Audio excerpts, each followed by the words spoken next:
The day Dorothy Graves fired a warning shot over the head of a cattle rustler at 40 yards, the whole town of Redemption, Texas stopped what it was doing and took a long, collective breath. That was the summer of 1882, the year the Southern Pacific Railroad finally cut its iron teeth through the dry belly of West Texas. The year drought blistered the ranches along the Pecos River into cracked plates of pale earth. And the year Jonas Winslow rode into Redemption on a borrowed roan horse with nothing to his name but a worn leather saddlebag, a dented flask he no longer drank from, and a guilt so heavy it had carved permanent lines around his mouth before he turned 30. Dorothy Graves stood at 5 feet and 4 inches of self-sufficient resolve. She was 28 years old, had managed the Graves family ranch alone for 2 years since her father passed from pneumonia the winter of 1880, and she had dark brown hair the color of saddle leather, brown eyes that could read weather and character with equal accuracy, and hands calloused from fence wire and harness repair. She did not smile at men who tipped their hats with too much intention. She did not accept help she had not requested. She did not believe in luck, in God's particular favor, or in the romantic notion that some man would one day ride in and make her burdens lighter. She had her land. She had her cattle, what remained of them after 2 lean years and 1 very bad winter. She had her foreman, old Cleet Harmon, who was 63 and arthritic but loyal to the bone. She had her hand, a young Mexican man named Tomas Vega, who was 22 and quick-fingered with rope and kind-hearted in a way this territory did not always reward. And she had her dog, a cattle dog named Biscuit who was smarter than most men Dorothy had encountered. What Dorothy Graves did not have, and refused to acknowledge needing, was anyone else. The rustlers had been at it for 3 weeks. Each time, they took just enough cattle to be infuriating without being crippling, a careful, calculated erosion. Sheriff Hal Purdy had ridden out twice, scratched his chin, said he would look into it and ridden back to town. Hal Purdy was 60 years old and had been sheriff of Redemption for 20 of them. He was not corrupt exactly. He was simply exhausted in a way that made action feel optional. On the morning Jonas Winslow rode into Redemption, Dorothy was in the dry goods store arguing with the owner, a round-shouldered man named Elias Croft, about the price of salt blocks.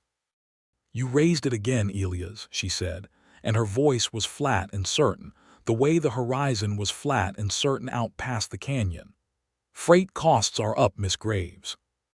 The railroad brought competition to some places, but it surely did not bring it here. I am paying what I paid last month, not a cent more. Miss Graves, I cannot, then I will ride to Hester's Junction and buy them there. I will also buy my flour, my lamp oil, and my wire there, and I will tell every rancher along the South Pasture Road why I am doing it." Elias Croft looked at her for a long moment and then wrote the old price in his ledger without another word. Dorothy picked up the salt block herself, carrying it to the wagon out front, and that was when she saw him. Jonas Winslow was stepping down from the borrowed roan at the hitching post outside the sheriff's office across the road. He was tall, lean in the way a man gets when he has been traveling a long while and eating irregularly. He wore a plain dark coat over a work shirt, boots that had seen considerable country, and a hat with a crease in the brim that suggested it had been slept on. He had dark stubble on his jaw and dark eyes that, even from across the road, looked like they were carrying something they hadn't yet set down.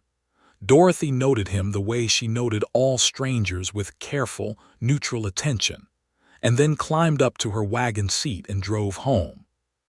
Jonas Winslow had come to Redemption for a reason that had nothing to do with Dorothy Graves, at least not at first. He had come because Redemption was the last town on a list he had made himself keep, a list of places he owed something. He had spent the better part of 2 years working his way through that list, doing what he could to settle debts that could not always be settled with money. The debt that brought him here was to a man named Robert Graves. Jonas had met Robert Graves in the fall of 1879, on a cattle drive moving longhorns north from San Antonio.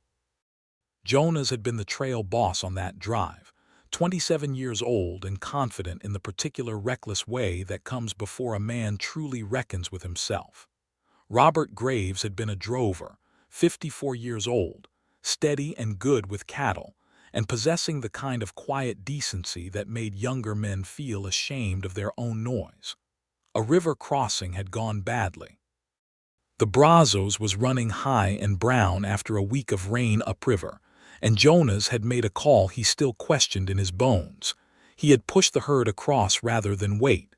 2 drovers had nearly drowned.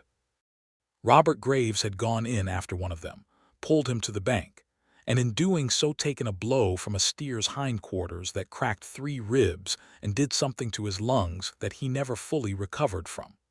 Robert Graves had never blamed Jonas. He had gone back to his ranch in Redemption and had died the following winter from the pneumonia that his weakened lungs could not fight. Jonas had not known until 8 months after the fact, when he ran into a drover named Tuck Bellows at a saloon in El Paso who told him. Jonas had stood outside that saloon for an hour in the cold night air, and then gone back in and ordered water instead of whiskey and started making his list. He spoke to Sheriff Purdy that afternoon. Purdy listened with mild interest while Jonas explained that he had heard about the rustling at the Graves ranch and that he had experience tracking cattle thieves and would offer his services free of charge. Purdy scratched his chin. "You offering on account of Miss Graves specifically, or just general civic goodness?" "I knew her father," Jonas said. "I owe the family." Purdy studied him. "Dorothy Graves is not easy to help. She generally takes offense at the offer. Then I will not offer, I will just work." Purdy thought about this, seemed to find it satisfactory, and pointed him toward the livery, where a man named Garson could usually point you at whatever was available for rent or labor in the area. It was Tomás Vega who first brought Jonas Winslow onto Graves ranch land, though not intentionally. Jonas had ridden the fence line on the eastern pasture road simply to study the terrain, the kind of quiet reconnaissance a man does before he forms any plan, and Tomás had come upon him there while repairing a cut section of wire. Tomás was careful at first in the way that any young Mexican man working for a white woman rancher in West Texas in 1882 had learned to be careful around strangers. The territory was not kind to men like Tomás in ways that were plain and spoken, and in other ways that never had to be said aloud. Dorothy paid him fairly, treated him with respect, and had once ridden to the town of Flat Creek and stood in the street and told the deputy there that if he ever detained Tomás Vega again for no cause, she would make his life professionally miserable in every legal way available to her. The deputy had been surprised enough to believe her. After that, Tomás had a loyalty to Dorothy Graves that ran clear down to the soles of his boots. He looked at Jonas Winslow now with that same careful measuring. "You are on Miss Graves's land," Tomás said. "I know it." "I am just looking at the cut wire." Tomás glanced at the wire. "I am fixing it. There will be another cut in 3 days," Jonas said, "about a quarter mile north. That is how they are moving. They are walking the cattle out through the northeast corner where the canyon wall gives them cover from the road." Tomás stared at him. "Who are you?" Jonas told him. Not the whole story, not yet, but enough, his name, that he had known Robert Graves, that he had some experience with this kind of trouble and wanted to help if the help would be accepted. Tomás was quiet for a while, working the wire with pliers. Then he said, "You should come and talk to Miss Graves yourself. She will want to hear it from you directly. She does not like things handled around her." "No," Jonas said, "I imagine she does not."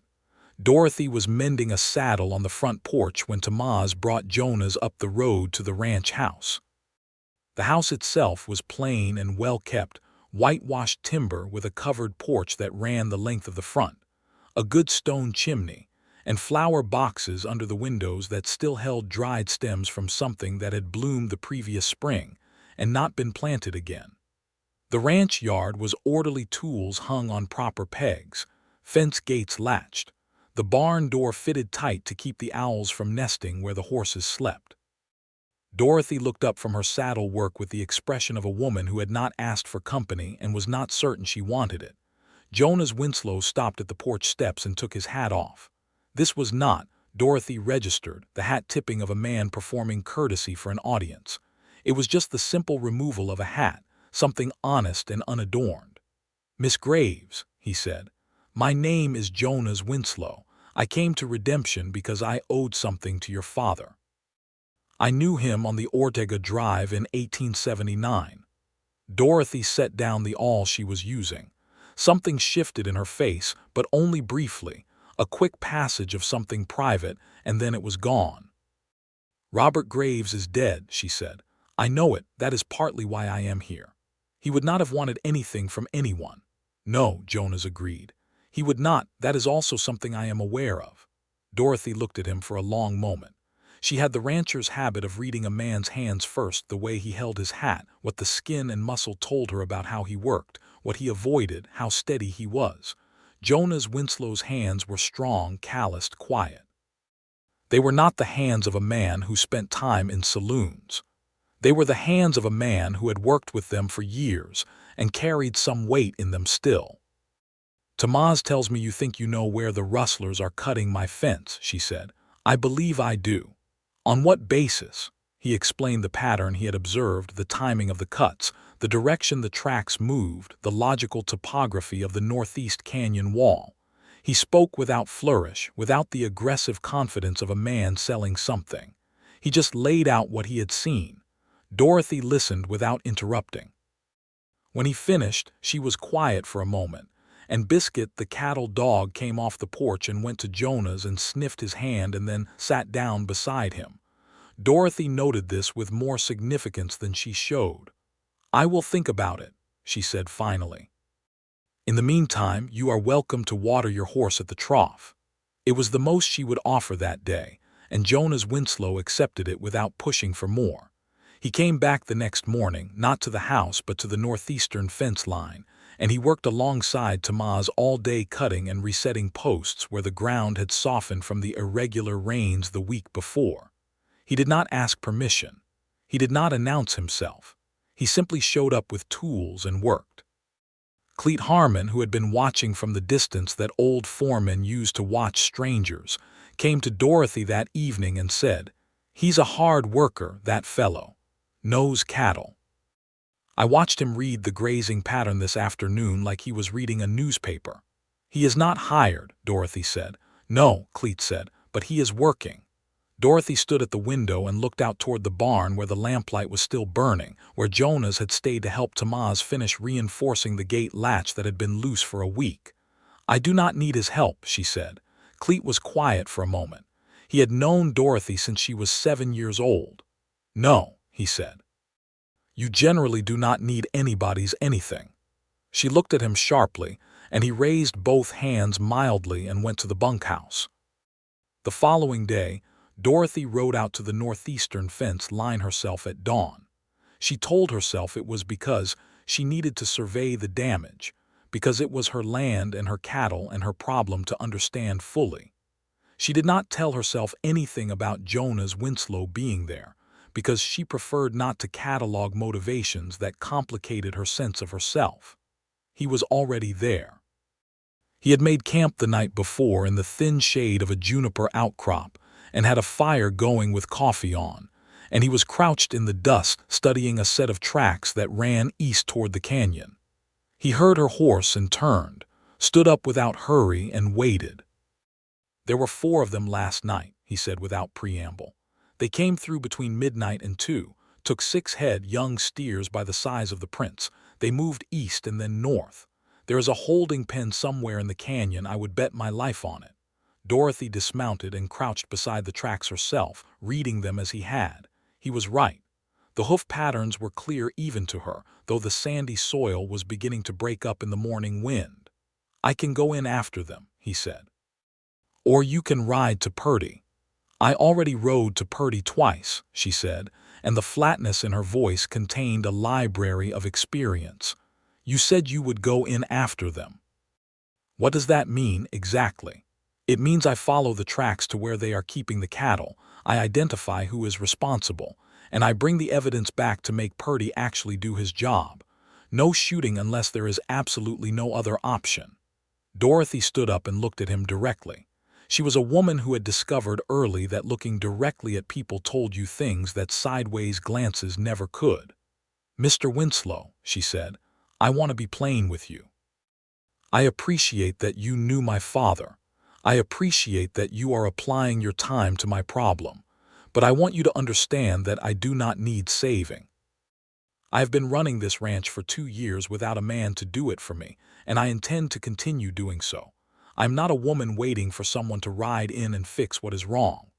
Jonas Winslow looked at her for a moment, and then something happened with his expression, not a smirk, nothing dismissive, but something quieter and more honest than she had been expecting, something that looked almost like relief. "Good," he said, "because I did not come here to save anybody. I came here to be saved myself." Dorothy stared at him.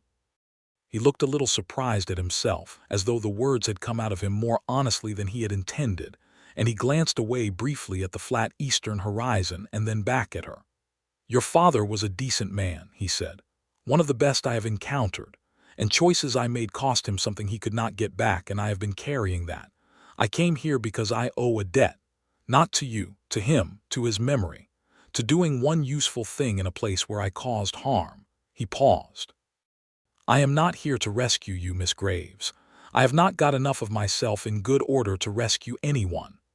The wind moved between them, carrying dust and the smell of dry juniper. Dorothy was quiet for a long moment. When she spoke, her voice had changed by something very small but perceptible to a careful listener. "The debt is not mine to grant or refuse," she said. "If it is to my father, then it is between you and your conscience." "Yes," he said, "it is. But since you are here and apparently know what you are doing," she said, "you might as well be useful." It was not precisely a welcome, but it was a door cracked open, and Jonas Winslow was not a man who pushed doors. He waited for them to open and stepped through carefully. He rode into the canyon the next morning before dawn, alone, with nothing on him that would make noise or catch light. Dorothy had not told him not to go and had not told him to go, which he was learning was often how she expressed permission. The canyon was 2 miles of red rock walls narrowing down to a sandy wash thick with mesquite and cottonwood. He moved through it quietly, reading the tracks as they went, and found the holding pen at the northern end, where the canyon turned west and opened into a wide, concealed bowl of grazing land invisible from the road above. There were 11 head of cattle in the pen, a rough thing of cut cedar rails and stolen wire. 3 horses were hobbled nearby. He could see no people immediately, but there was a fire ring with coals that were not cold and a bedroll underneath a tarp stretched between 2 juniper trunks. He did not push further. He counted the cattle, noted the brands, all Graves cattle, the Double G brand clear on the hindquarters, and memorized the details of the camp. Then he backed out the way he had come. He brought the information to Sheriff Purdy and Dorothy that same afternoon, presenting it the way a man presents evidence to a judge, carefully, completely, without embellishment. Dorothy sat very still while he spoke and did not look at him in the soft way that some women look at a man who has done something useful for them. She looked at him the way she looked at everything, with clear-eyed, objective attention. Purdy scratched his chin for a while and then admitted that with this much specificity he could not reasonably avoid doing his job. He deputized Jonas for the recovery, and at Tamaz's quiet insistence, Tamaz came too. Dorothy herself came, which no one argued with, because arguing with Dorothy Graves about what she was entitled to do on her own property was an experience that left a man feeling as though he had tried to argue with weather. The operation went cleanly.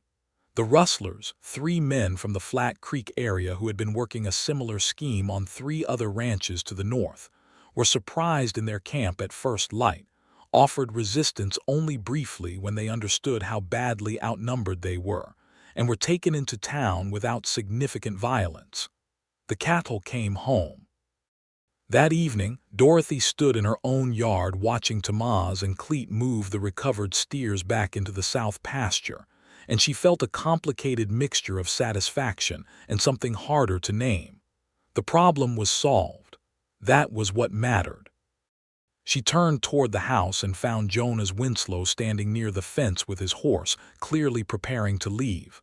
"Where are you going?" she said. "I thought I would ride back to town," he said. "I have a room at the boarding house." Dorothy considered this.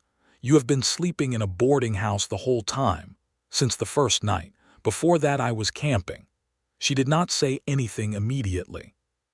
She was aware that she was having a feeling she did not have a ready category for, which was the sensation of not wanting someone to go somewhere. This was unusual enough for her to examine it. "Cleet's bunkhouse has a spare bed," she said. "You are welcome to it if you are not going anywhere tomorrow." Jonas looked at her. "Are you asking me to stay, Miss Graves?"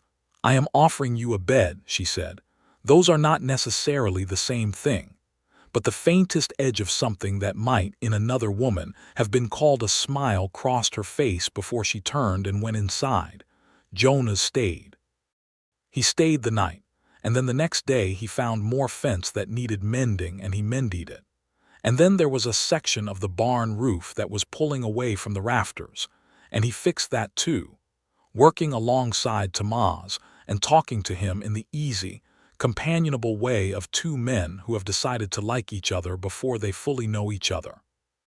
Tomas told him about the ranch, about the 2 years since Mr. Graves passed, about how Dorothy had absorbed the loss of her father with a quietness that scared Tomas more than grief would have, how she had simply started working harder, as though effort itself could keep grief from finding the cracks.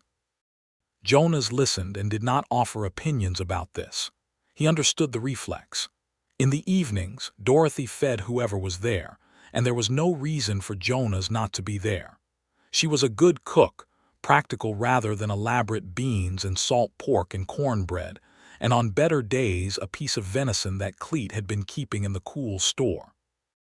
They ate at the long table in the kitchen, and the conversation was about the ranch, about the cattle, about what the fall would bring, and whether the market prices at the stockyards in San Antonio were going to hold. But sometimes in the pauses between the practical talk, something else passed between Jonas and Dorothy. Not looks exactly. They were both too private for the languishing exchange of soft looks. More like an awareness of the other person's presence, a quality of attention that was different from how they paid attention to Tomas or Cleet. Cleet noticed it on the third evening and said nothing, which was his considerable talent. Tomas noticed it on the fifth evening and allowed himself a private, deeply satisfied expression when neither of them was looking. On the seventh day, Jonas was repairing the door of the tack room when the hinge pin slipped, and the door came down on his forearm, hard enough to split the skin and raise a bruise that ran from wrist to elbow. He said nothing about it and kept working, but at supper Dorothy noticed the way he moved his left arm carefully, and after supper she told him to sit down. "Sit down where?" he said. "There, that chair, do not be difficult." He sat. She brought out a tin of salve and a length of clean cloth, and he watched her face as she cleaned and wrapped the cut with the same efficient competence she applied to everything. Her hands were careful, though. That was what he noticed. They were capable hands that had learned to be careful. "This will leave a bruise," she said. "It already has," he said. "Does it hurt?" "Some." She glanced up at him from under her lashes, which was the closest she came to the kind of glance that women in novels gave men, and it was different for being so rare, like water in the desert was different for its rarity from water in a place that had always been wet. "You should have said something earlier," she said. "I did not want to make a fuss." "Ignoring an injury is not stoicism," she said.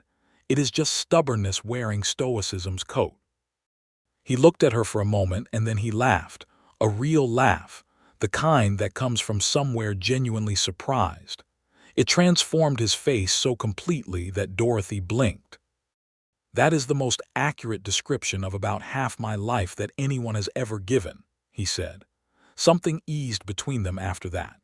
Not dramatically, not in the way of novels where one moment changes everything.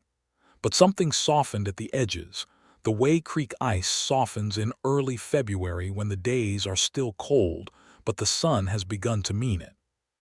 They started talking in the evenings after supper, when Cleet and Tamaz had gone to the bunkhouse, and the kitchen was quiet except for the sound of the lamp and the distant night sounds of cattle and coyotes. It began with practical things, the ranch, the cattle market, the weather coming. Then it became other things. He told her about the Ortega Drive, about the day at the Brazos, about what her father had done, and why he had done it, and how Jonas had not understood until much later the full weight of what Robert Graves had been. A man who simply was who he was, without performance or qualification. A man who helped people because that was what a person did when another person needed help. Dorothy sat very still while he talked about her father. She did not cry, but her eyes went somewhere private, and when she came back from there she said, "He was like that from the beginning. He always said that a man who waits to help until it is convenient is not really helping at all." "He was right," Jonas said. "He was right about most things," she said. "He was wrong about what the land needed in 1878 and wrong about how quickly the calf market would recover, but he was right about people."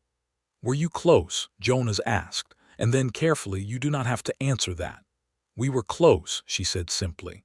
"He taught me everything I know about this land and half of what I know about people." She paused. "My mother died when I was 9. It was just the two of us after that. He never treated me like a burden or a problem to be solved.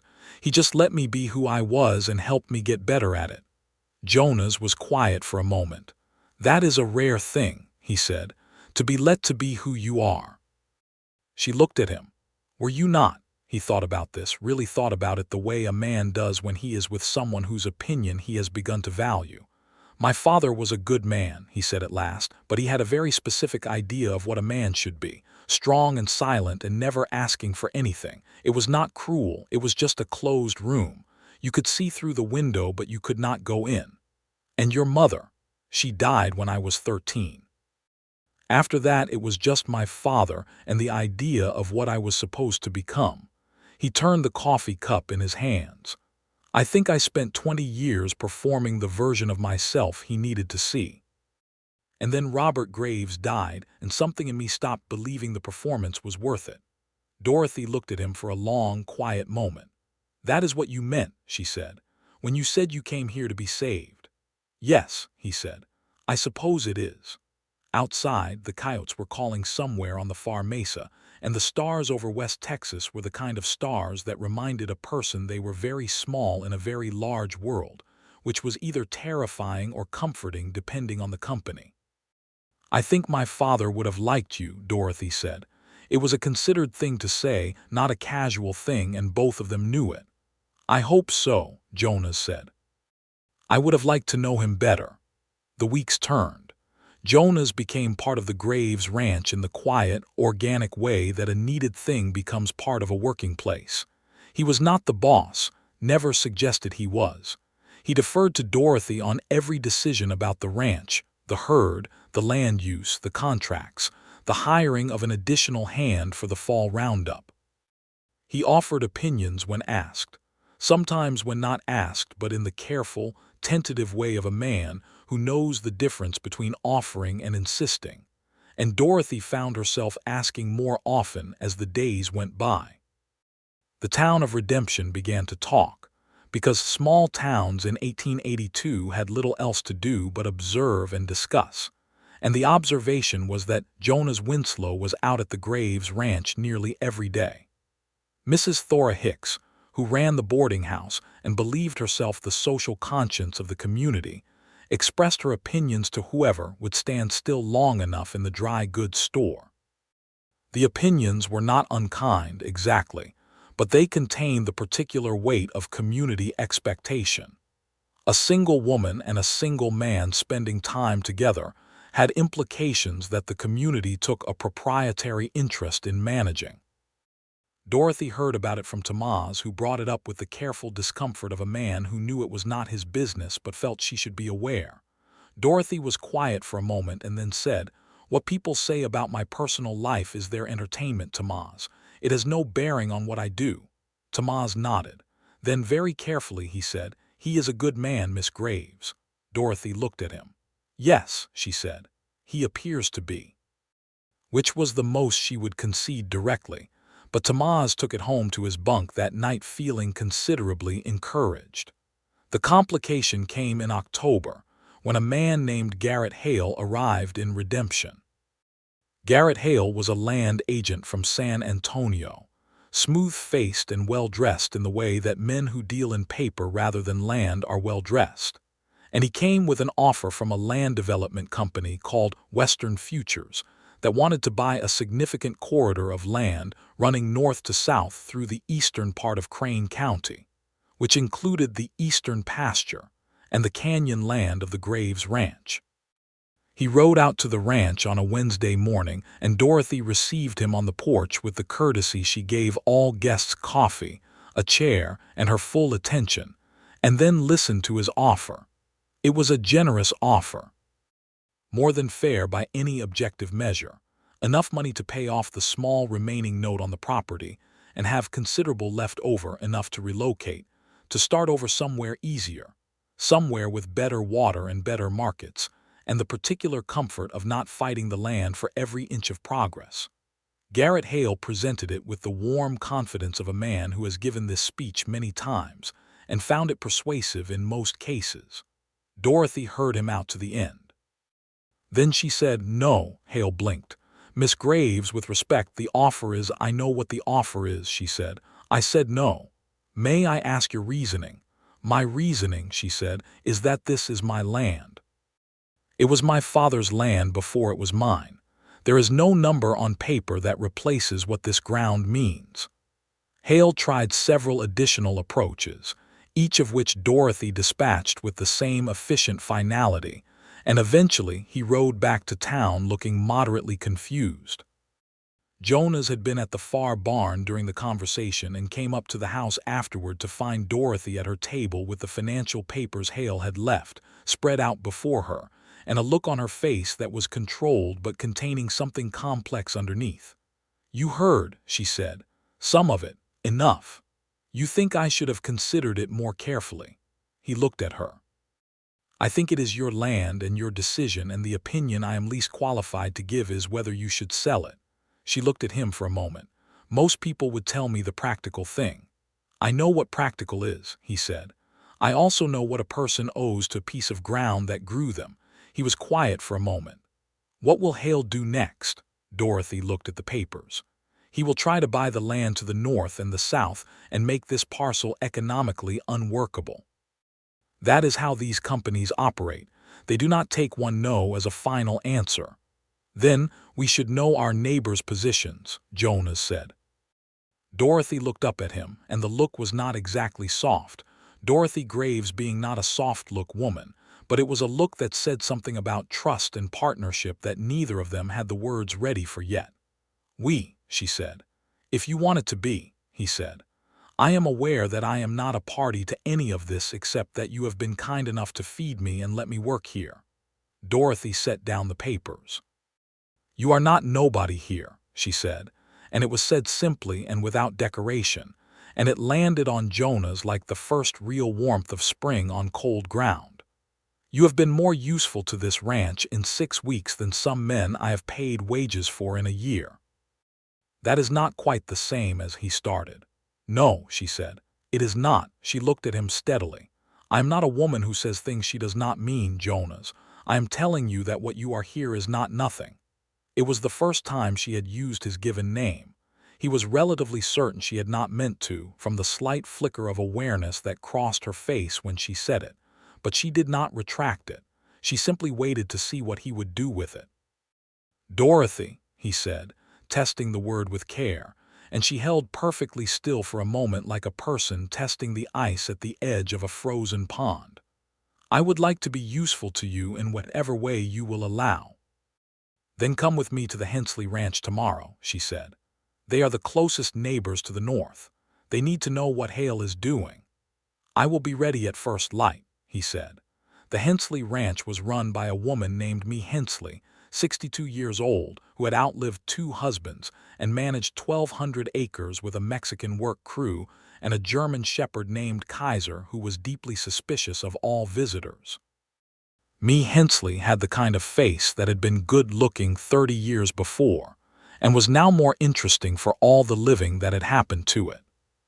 She received Dorothy and Jonas with coffee and blunt speech and immediate understanding of what Garrett Hale's approach meant.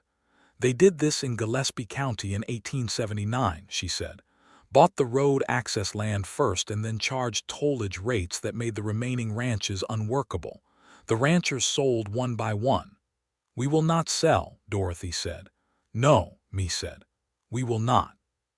She looked at Jonas with the evaluating look of a woman who has learned the hard way that the quality of one's company is a survival matter. You are the man who got her cattle back from the canyon. Yes, ma'am, Jonas said. Are you intending to stay in Redemption? Me said. I'm not yet certain of my plans, he said. Me looked at Dorothy and then back at Jonas with the frank amusement of a woman who could see several things clearly that other people were still working up to. Well, she said, whatever your plans are, you are welcome at this table any time.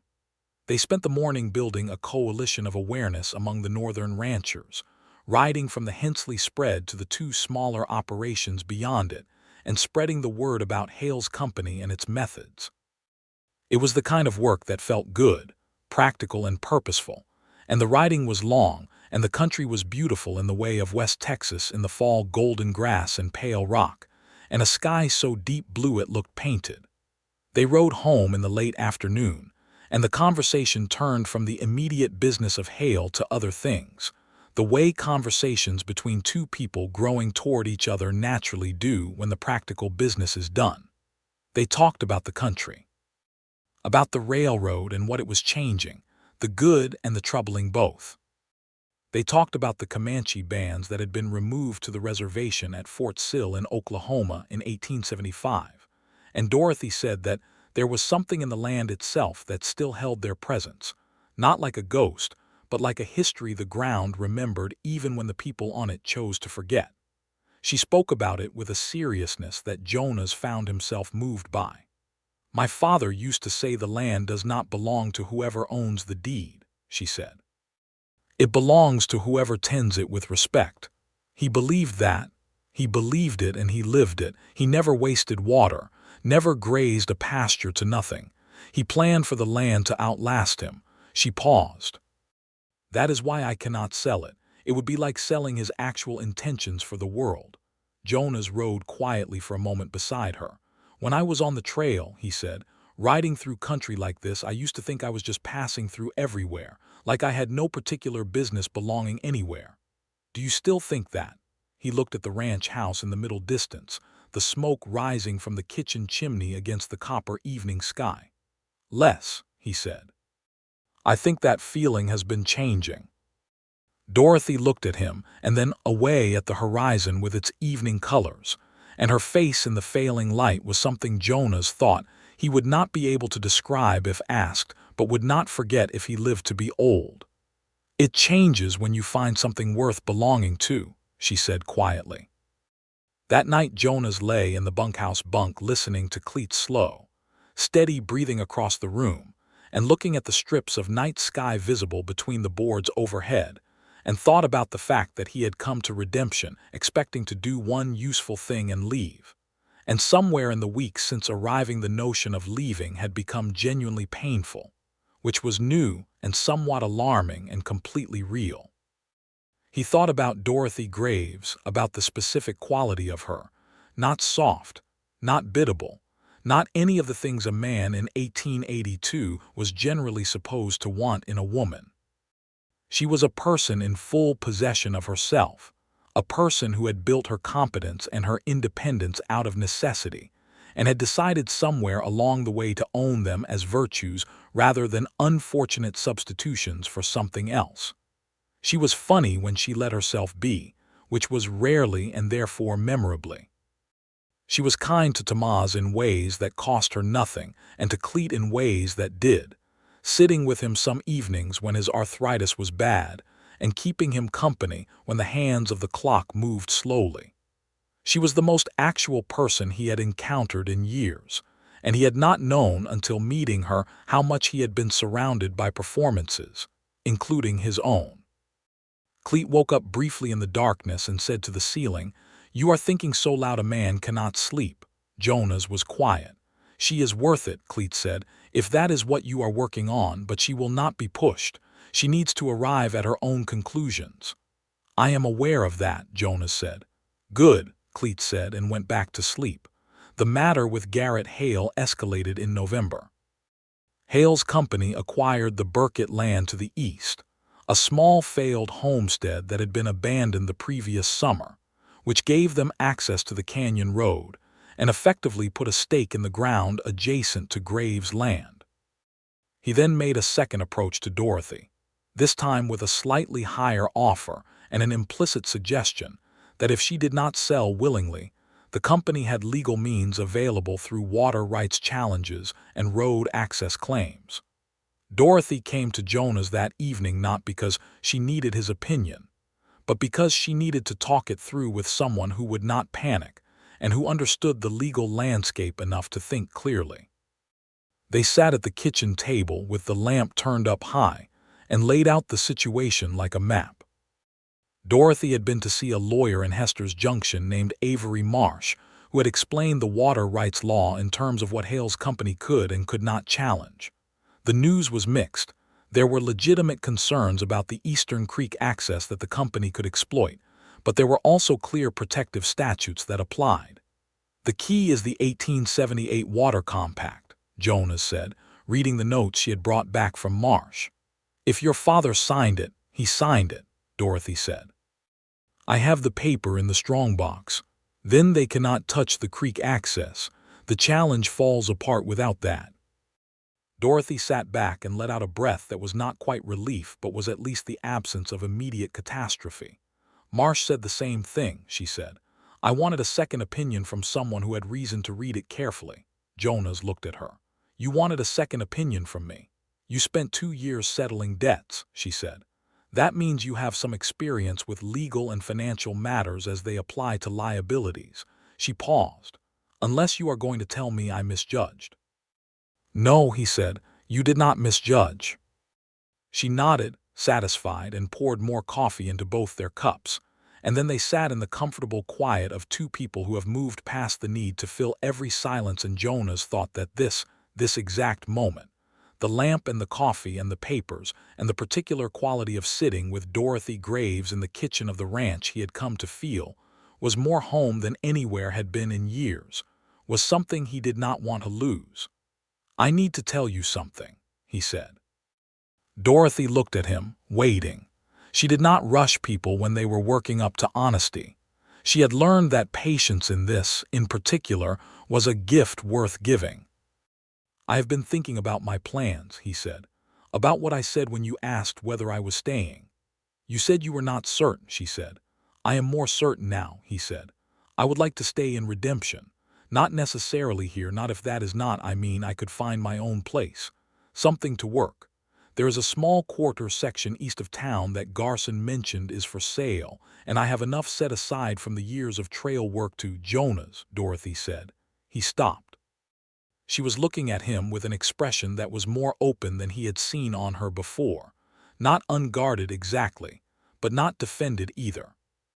It was the face of someone who had made a decision and was in the process of telling the truth about it. "I would prefer if you stayed here," she said. "If that is something you want." The lamp on the table between them was very steady, the flame barely moving in the still autumn air of the kitchen. "That is something I want," he said. "Very much." Dorothy looked down at her coffee cup for a moment in the way a person does when they are feeling something large and need a second to locate themselves inside it. "This is difficult for me," she said. "Wanting something from another person I am accustomed to." "I know," he said. "You are accustomed to needing no one." "Yes." She looked up at him. "It is a habit I built for good reasons." "I know that too." "I am not going to be easy," she said. "I have strong opinions and a strong will, and I am not going to defer to you on this ranch or on most things, and there will be times when you wish I were more." "Dorothy," he said. I came here to be saved from the version of myself that needed people to be easy. I do not want easy. I want real." The silence between them was the kind that holds something important, a moment balanced like a drop of water on the rim of a glass. And then Dorothy Graves, who did not cry in public and rarely cried in private, felt something behind her eyes that she acknowledged privately as the release of something she had been holding too long, and she reached across the table and put her hand over his. It was not a dramatic gesture. It was a small thing, a hand on a hand, but it meant something that would have taken several hundred words to say less clearly. Jonas turned his hand over and held hers. They sat like that in the kitchen of the Graves ranch for a long while, with the lamp burning steady and the cattle quiet in the pastures outside, and the whole enormous West Texas sky going from black to the deep indigo of the hour before dawn overhead. December brought the first real cold, and with it the resolution of the hail situation. Dorothy, with Jonas's help in organizing the documentation, presented the water compact and the survey records to Avery Marsh, who wrote a formal legal response to Western Futures that made their water rights challenge untenable. Hale made one final visit to Redemption in early December, looked at the assembled documentation, had a private consultation with his company by wire, and sent Dorothy a letter saying Western Futures would be pursuing opportunities elsewhere. She read the letter twice, filed it in the strongbox, and did not celebrate. She simply moved on to the next thing, which was the fall accounts and the determination of how many head to sell at the December market in San Antonio. Jonas went with her to San Antonio. It was the first time Dorothy had brought anyone to the market with her since her father died, and the commission agents there, who had known Robert Graves well, received Jonas with a mixture of curiosity and assessment that Jonas bore without discomfort. He let Dorothy lead every conversation, which she did with complete authority and the sharp numerical precision that made her a match for any agent who thought sentiment was a negotiating disadvantage. She got a good price. Not the best possible price, because no rancher ever got the best possible price at the December market, but a solid and dignified price that covered the ranch's needs for the coming year with a margin of comfort. Walking back from the stockyards through the late afternoon streets of San Antonio, Dorothy said, "I would like to eat at a proper restaurant tonight, not a cattle drover's supper table." "Then we will," Jonas said. "Somewhere with tablecloths," she said.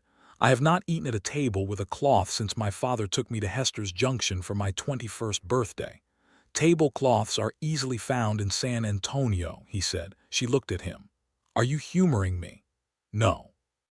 I am telling you that whatever you want for supper tonight you should have." The restaurant they found had white tablecloths and candlelight, and a menu that Dorothy studied with the same focused attention she gave to legal documents and cattle prices. She ordered the beef and Jonas ordered it too, and they ate slowly and talked about everything and nothing in the comfortable, expansive way that becomes available when two people have decided about each other, and the deciding is done.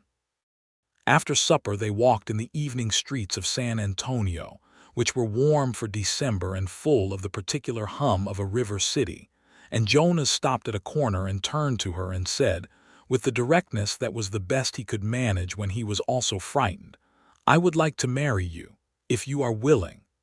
Dorothy stopped walking. She looked at him for a moment without speaking, and the candlelight from the restaurant behind him caught the line of her jaw and the steadiness of her eyes, and she said, "That is a very plain way of asking." "I am a plain sort of man," he said, "and you are a woman who values plain speech." "I do," she said. "It is one of the things I appreciate about you, Dorothy." "Yes," she said, "I am willing." She paused. "I am more than willing. I have been willing for some time, for more time than I have been honest with myself about." He stepped forward and she did too, and when he kissed her, it was in the middle of the street in San Antonio on a December evening with the lights of the city around them and the smell of the river on the air. and it was unhurried and full of everything that had been building between them since the morning by the fence posts, when she had told him plainly she did not need saving, and he had said good, because he had come there to be saved himself. They were married in redemption in February of 1883, in the small white church on the main street, in a ceremony performed by Reverend Alt, who had been marrying people in redemption for 15 years, and had developed an excellent, economical style of wedding service that said everything necessary and nothing redundant. Cleet Harmon cried at the ceremony, which surprised no one who knew him, and claimed later that the wind had done something to his eyes, which surprised everyone who knew him. Tomás Vega stood up with Jonas and wore a clean white shirt and a very serious expression that broke into a radiant smile at the moment Dorothy and Jonas exchanged their vows, a smile so pure and bright that Mrs. Thora Hicks, who was sitting 2 rows behind him, commented in a whisper to her neighbor that the young Mexican hand had a rather beautiful face when he smiled, which was a more generous observation than Mrs. Hicks typically made about anyone.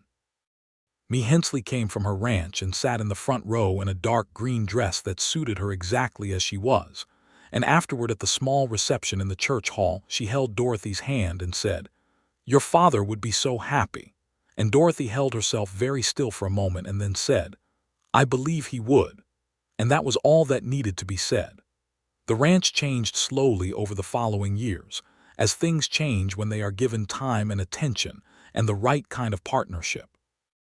Dorothy and Jonas made decisions together, which meant they argued sometimes, genuinely and productively, the way 2 people argue when they both care deeply about the outcome and respect each other enough to fight for their positions honestly. Sometimes Dorothy prevailed, and sometimes Jonas did, and sometimes they arrived together at a third option that neither of them had thought of alone. Jonas bought the neighboring quarter section east of the ranch, not as his own separate thing but as an addition to the Graves land, and they ran it together under the original brand, the double G that had been Robert Graves's mark. The herd grew over 2 years from 67 head to 120, which in the dry country of West Texas in the 1880s was the kind of growth that required constant attention and rewarded it. Tomás stayed, and they paid him wages that were fair by any measure, and treated him with a dignity that was not always available to Mexican workers in that time and place. He was not ignorant of what this cost Dorothy socially in some quarters of redemption, the murmur of certain opinions about a white woman who was too generous with her Mexican hands. Dorothy was as indifferent to these opinions as she had ever been to opinion in general, which was to say completely. Tomás knew this and valued it in the way a person values clean water and solid ground. In the spring of 1884, Cleet's arthritis became bad enough that he could no longer work the full days he had worked, and Dorothy sat down with him at the kitchen table and told him plainly that his wages would continue unchanged, and his place in the bunkhouse was his for as long as he wanted it, and that the only thing that was changing was that she did not want him to injure himself further out of stubbornness. Cleet argued with this for about 15 minutes, and then accepted it with the grace of a man who is privately relieved, and spent the following years as a combination of advisor, unofficial grandfather, and the best cattle dog trainer in the county, teaching Biscuit's offspring a range of skills that no formal training existed for but that proved extremely useful in the daily work of the ranch. In the summer of 1884, Dorothy found herself certain about something she had been tentatively aware of for several weeks, and she told Jonas about it on an evening in June when they were sitting on the front porch watching the thunderheads build over the western mesa, the kind of summer storm that the high desert makes beautiful before it makes it violent. "We are going to have a child," she said. Jonas was quiet for a long moment, and when she looked at him his eyes had a bright quality that she had learned to identify as the emotion he could not quite speak directly. "Are you all right?" she said. "I am," he said. "I am very all right." He reached over and took her hand. "I am afraid I am going to say something that sounds insufficient." "Try," she said. "I am the happiest I have been in my entire life," he said. "That is insufficient, but it is completely true." She looked at him and then looked back at the thunderheads and let the summer wind move through the things she was feeling, which were many and complicated and at their core very simple. "Yes," she said, "I think I am too." Their son was born in January of 1885, in the bedroom of the Graves ranch house on a night that was cold enough to frost the window glass. The county doctor, a young man named Dr. Patrick Fenn, who had come to Redemption the previous year with a medical degree from a college in Virginia, and an admirable absence of the paternalism that characterized many of his colleagues, attended Dorothy with competence and calm. The labor was long and difficult, and Jonas sat in the kitchen for much of it in the company of Cleet, who kept coffee made and said very little, which was the most useful thing available. Tamaz was in the bunkhouse, but he did not sleep. When Dr.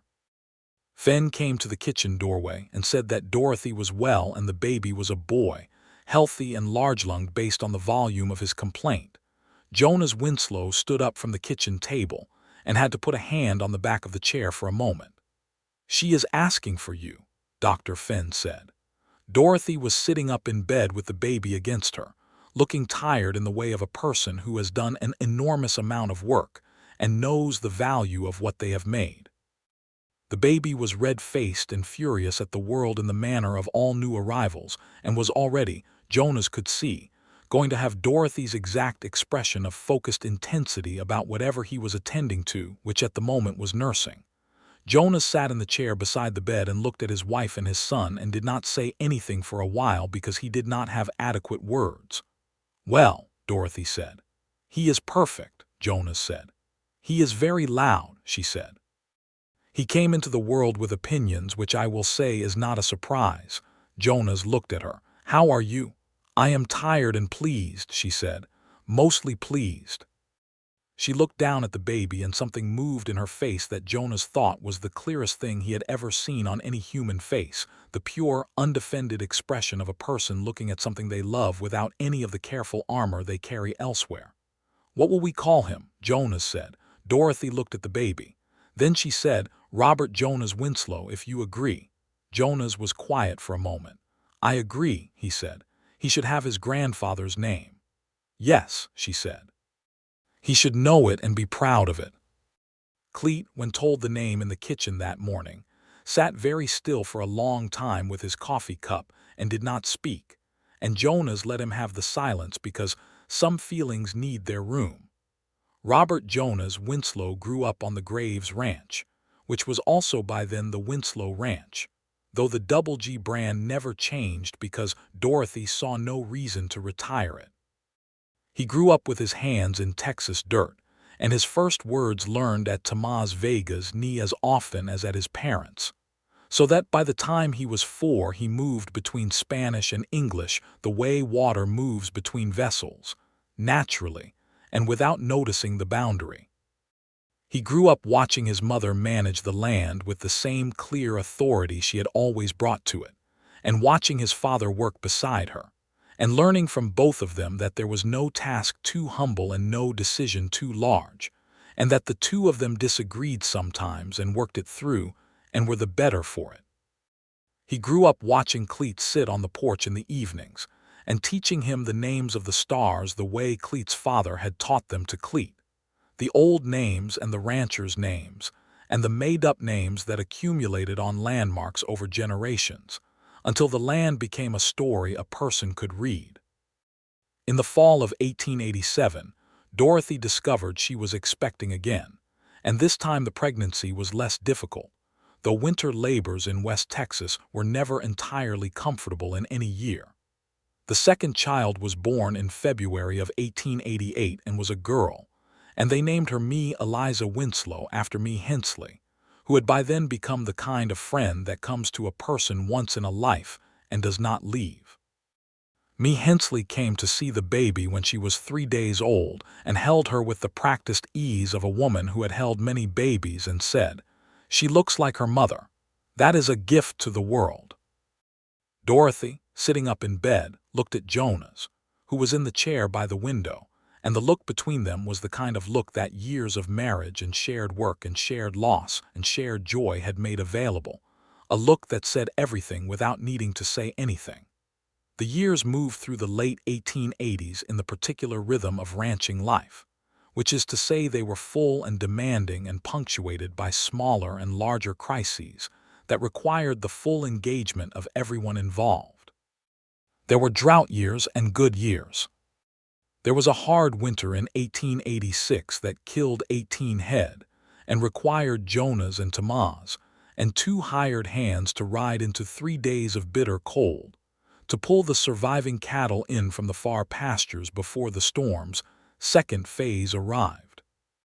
Dorothy ran the home operations during those 3 days with the same competent calm she brought to everything, feeding men and organizing feed, and keeping the fire going and being, when Jonas came in from the cold on the 3rd day, the warmest thing in the world to come home to.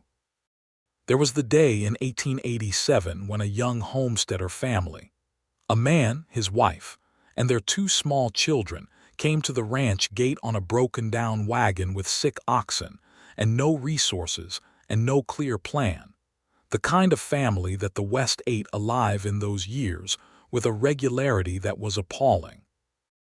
Dorothy fed them all and set Jonas and Tamaz to work on the wagon and kept them for 3 days until the husband was recovered enough from the fever he had been ignoring to be useful, and sent them on their way with a side of salted beef and directions to the nearest settlement where an honest living was possible. The husband, embarrassed by the depth of his need, tried to offer Dorothy his pocket watch in payment.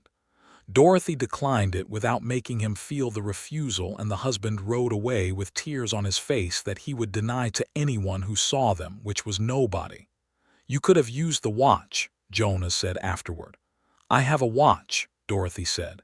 He needed his dignity more. In 1889, Tomás Vega, who had by this time saved enough money to consider his own future, came to Dorothy and Jonas and told them that he had been corresponding with a young woman in Laredo, a teacher named Rosa Alvarez whose family he had known as a child, and that he hoped to go to her, and that he hoped they would understand. Dorothy was quiet for a moment and then said, "Tamaz, if you do not go to that woman immediately, I will be deeply disappointed in your judgment." Tamaz smiled the brilliant smile that had surprised Mrs. Hicks at the wedding and said, "I hoped you would say something like that." "We will miss you every day," Jonas said, "and we will expect letters, frequently." Tamaz left for Laredo in October of 1889, and a month later his letter arrived telling them he and Rosa were to be married. Dorothy wrote back a letter of several pages that Jonas read afterward and thought was one of the best things she had ever written. It was warm and funny and full of specific, practical good wishes of the kind that come from someone who truly knows you. Clete Harmon died in the spring of 1890. He died in his bunk at the Graves Ranch, peacefully, in his sleep, which was the way everyone who had loved him hoped he would go, and the way he had told anyone who asked that he intended to go. Dorothy found him in the morning and sat with him for a while before calling Jonas. And then Jonas came, and they were both quiet for a long time with the old man who had given his working life to this land, and been given something real in return. They buried him on the ranch, in the small plot under the live oak on the eastern hill where Dorothy's father was buried, and put a proper stone there. And Robert Jr., who was 5 years old, stood very straight and serious at the graveside and did not cry until they were back at the house, and then cried the way children cry, completely and without embarrassment, and Dorothy held him and let him, which was the best thing available. The 1890s brought the ranch into a new era, the era of fence and railroad and market, and the gradual consolidation of the open range into a landscape of deeded land and contract markets. Jonas navigated this with the practical intelligence of a man who had seen many changes in his working life, and understood that what endures is not the specific form of a thing but its essential nature.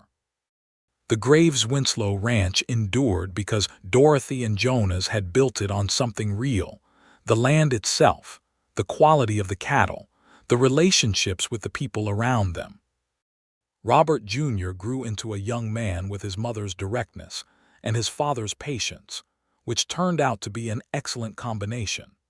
By the time he was 15, he could run the South pasture operations with minimal supervision and had begun to show the particular talent for reading cattle that Cleet had spent years trying to teach, and that Robert seemed to have absorbed from the air of the place. Eliza was different from her brother in the way that siblings raised by the same parents on the same land can be entirely different, which is to say she was a Winslow to his Graves, all warmth and curiosity, and the willingness to be moved by things that her brother received with composure. She was her grandmother's namesake in spirit as well as name, possessing Hensley's directness and her talent for friendship, and her complete indifference to received opinion about who she was supposed to be. Hensley herself was 80 years old in 1898 and still running her ranch with 2 hired hands, and Kaiser the German shepherd's 3rd-generation descendant, a dog named Gunter, who was as suspicious of visitors as his ancestor had been. She rode over to the Graves Winslow ranch on the occasion of Robert Jr.'s 16th birthday, and brought him a fine saddle she had commissioned in San Antonio, and told him that it was from her, and from his grandfather Robert Graves, who had been a good man, and who had taught Hensley once at a cattle market in Fort Worth how to read the quality of a steer's hindquarters, and that Robert Jr. should grow up to be just exactly what his grandfather was, and he would be enough. Dorothy stood at the porch railing while rode back to her ranch in the afternoon light, and felt the particular complex feeling of a person in the middle of a good life looking both forward and backward at once. Jonas came and stood beside her. "What are you thinking?" he said. "I am thinking about what he said," she told him, "about coming here to be saved." Jonas was quiet.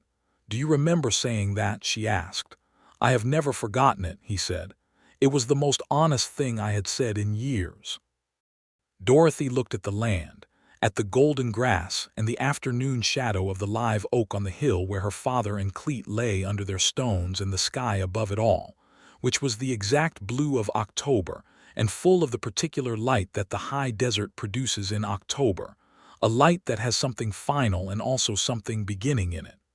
"Were you," she said, "saved?" Jonas thought about this seriously, the way he thought about things that deserved serious thought. He thought about the man who had ridden into redemption in the summer of 1882 on a borrowed horse with a guilt he could not put down, and a performance of himself he could no longer sustain. He thought about the long process of becoming someone real, someone with a place and a purpose, and people who knew who he actually was. He thought about Dorothy, about 16 years of her company, her arguments, her practicality, her rare and transforming laughter, her love which was not soft but was deep and durable and entirely real. "Yes," he said, "that is exactly what happened." Dorothy turned to look at him. Her face was 44 years old and weathered in the way that the faces of people who live outdoors become weathered, with the particular beauty of a landscape that has been shaped by its conditions. Her dark eyes were clear and direct as they had always been, as they had been the morning she stood by the fence and told him she did not need saving. "Good," she said, "because so was I." He looked at her. "I did not know I needed it," she said. "That is usually how it works, I suppose. You do not recognize the thing you need until it arrives in a form you were not expecting." "What form were you expecting?" he said. "I was not expecting any form," she said. "I was not expecting anything." "And what arrived?" She looked at him with the direct, undefended look that she had been offering him for 16 years, the look that had always been the greatest gift she could give because it was not given lightly and it was entirely real. "You," she said, "an irritating, persistent, honestly decent man who was doing his best and could not pretend otherwise." She paused. "You arrived, Jonas, and you stayed." "I intend to keep staying," he said. "Yes," she said. "I know you do." They stood on the porch in the October afternoon, and the land stretched out before them in every direction, red and gold and green. their land and their life, and their considerable, hard-won, deeply rooted happiness. In the years that followed, the Graves Winslow Ranch grew into the kind of place that becomes known in a county not for its size, but for its character. People knew that if you rode to the ranch at the Double G brand, you would be fed and heard, that Dorothy Winslow's word was worth more than most men's contracts, that Jonas Winslow was one of the finest judges of both cattle and character in the territory, and that the children who grew up in that house, Robert Jr. and me Eliza, had been raised to believe in the value of work and honesty, and the kind of loyalty that does not ask for anything back. Robert Jr. married at 22, a young woman from the Hensley Ranch named Clara, who had grown up in me Hensley's orbit and had inherited her directness and her sense of humor. The wedding was at the ranch, under the live oak on the East Hill, which Dorothy had suggested and which Clara had immediately loved. Robert Jr. stood at the tree with his father's steadiness and his mother's composure, and when Clara came down the slope in the afternoon light, he looked at her with an expression that Dorothy recognized and Jonas recognized, and that made them exchange a look of their own, brief and certain and full. They had their first child in 1903, a boy they named Robert Cleet Winslow, and the second in 1906, a girl named Dorothy Me. Me Eliza went east to study at a women's college, which caused a considerable amount of opinion in redemption that Dorothy and Jonas regarded with their usual indifference. She became a school teacher, which was what she had wanted to be since she was 9 years old, and had decided that the world needed more people who understood how to teach clearly and with patience. She came home every summer and every Christmas and filled the ranch house with her presence, which was the kind of presence that fills a room not by occupying space, but by making everything more alive. The letters from Tomás Vega arrived faithfully for decades. He and Rosa had 4 children and a school in Laredo where Rosa taught and Tomás worked in the local government, and his letters were full of the life he had built, full of love for his wife and his children, and for the friends in redemption he had never forgotten. Dorothy wrote back just as faithfully, and Jonas added pages of his own, and when their letters crossed in the mail, it gave both families pleasure of the particular, reliable kind that long friendships provide. Me Hensley died in 1901 at the age of 84, which was more years than the country generally allotted its women, and Dorothy rode to the Hensley Ranch and spent the day with Me's granddaughter, who had come from Austin to handle the estate, and made sure that Me's small cemetery plot was properly recorded and that the stone was good. The Hensley Ranch was sold eventually, broken up into smaller parcels, but Dorothy saw to it that Me Hensley's name was on the county records in the right places, that she was remembered in the way of a person who had contributed something real to a real place. On the evening of their 25th wedding anniversary, in February of 1908, Dorothy and Jonas sat on the porch of the ranch house in the cold winter dark with a bottle of good whiskey Jonas had bought in San Antonio and 2 glasses, and looked at the stars over West Texas, which were unchanged from what they had been in 1882, blazing and enormous and utterly indifferent to the small warm lives burning beneath them. 25 years, Jonas said. Yes, Dorothy said. If someone had told me in the summer of 1882, he started. Do not say it as though it was a miracle, she said. It was work. It was work, he agreed.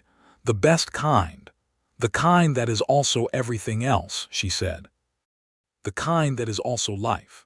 They sat in the winter dark and drank their whiskey, and the cattle moved in the night pasture below the hill, and the live oak stood on the rise against the stars, and the ranch was quiet around them with the particular quiet of a place that has been well tended and is at rest. Jonas, Dorothy said. Yes. I am glad you came, she said. I am glad you were obstinate enough to keep coming back. I was not going to be sent away, he said. I know, she said. I knew it early. It was one of the things she paused. Yes, it was one of the things that made me love you, she said. You would not be sent away, but you also would not push. You just stayed and worked and were exactly what you were, That is a rare thing. Jonas set down his glass and reached over and took her hand, the same way he had taken it across the kitchen table on that first real evening, and held it in the cold February dark.